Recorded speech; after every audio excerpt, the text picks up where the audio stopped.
জুনদুব ইবনে রাদিয়াল্লাহু তাআলা তিনি বলেন ক্বালান নবী সাল্লাল্লাহু আলাইহি ওয়াসাল্লাম, মুসলিম শরীফের হাদিসে আসছে আল্লাহর নবী সাল্লাল্লাহু আলাইহি ওয়াসাল্লাম বলেন, মান সাল্লা সালাতাল ফজরি ফাহুয়া ফি যিম্মাতিল্লাহ।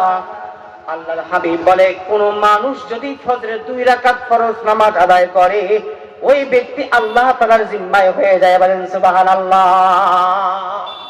কার জিম্মায়? আল্লাহর জিম্মায়। ফজরের 2 রাকাত নামাজ যে পড়বে না, সে আল্লাহ তাআলার জিম্মায় থাকবে। থাকবে কি? সে সারাদিন কি খাবে? আল্লাহর জিম্মায়। কি পড়বে? আল্লাহর জিম্মায়। মুসিবত আসলে মুসিবত থেকে উদ্ধার করার জিম্মা আল্লাহ তাআলার।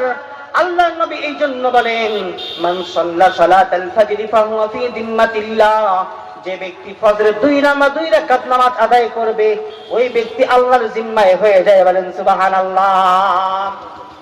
মুফাসসিরিন কিরাম এই হাদিসের তাফসীর করতে গিয়ে লেখেন, কোন মানুষ যদি ফজরের নামাজ পড়ে ফেলে, ফজরের নামাজ পড়ার পরে এই ব্যক্তির ইন্তেকাল হয়ে যায়, মৃত্যু হয়ে গেছে, এই ব্যক্তিকে যখন কবরের মধ্যে শোয়ানো হবে, দাফন করা হবে, যখন তাকে এসে ফেরেশতারা জিজ্ঞাসা করবে, মার রাব্বুকা ওয়া মা দীনুকা ওয়া মান হাদার রাজুল আল্লাযী বুইসা ফীকুম, যখন এই 3টা প্রশ্ন করবে, আল্লাহ পাক রব্বুল আলামিন তখন ওই ব্যক্তির পক্ষ থেকে ফেরেশতাকে বলবে, ও ফেরেশতারা, তোমরা এখান থেকে সরে যাও, হুয়া ফি যিম্মাতি।